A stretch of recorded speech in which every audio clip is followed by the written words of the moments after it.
ICE, pour moi, c'est une évidence qu'il devrait avoir ICE en France.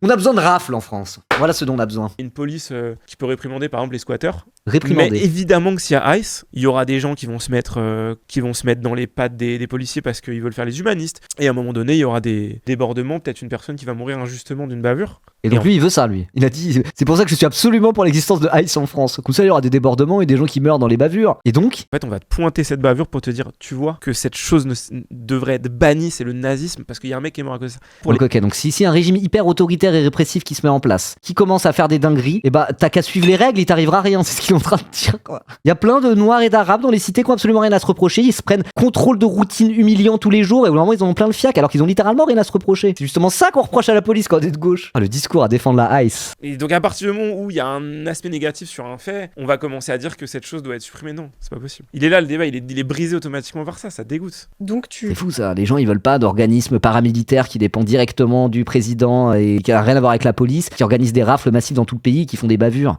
Je pense avoir bien compris les enjeux humanistes de la gauche parce que j'en ai bouffé des années et des années sur Twitch parce que c'est le message qui est le plus le vivre ensemble, tout ça. Je l'ai très bien compris. J'ai compris aussi les limites au niveau des dangers sur notre identité, sur notre culture, des suprémacistes même de Twitter qui sont aussi ravagés. Ok, il aime pas les suprémacistes blancs. Mais pourquoi il a RT Daniel Conversano il y a pas longtemps alors? C'est ça que je comprends pas. Encore une fois, c'est ça qui est ridicule, c'est que là on a l'impression que je suis centriste. Non.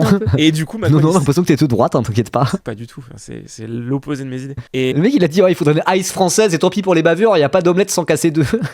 Les gens ils vont me prendre pour un centriste. Non, t'es chez VA+, en train de défendre le bilan de la ICE aux États-unis. Tout le monde te prend pour un immense droitard, t'inquiète pas pour ça. Après je veux pas non plus réacter à tous les trucs que fait Sardoche s'il se lance dans un arc politique. J'ai un peu autre chose à foutre. Et déjà en plus il m'a envoyé un MP, je lui ai même pas répondu. Ça m'a fait bizarre de recevoir un MP de Sardoche. J'avais l'impression d'avoir 16 ans et 10 mois.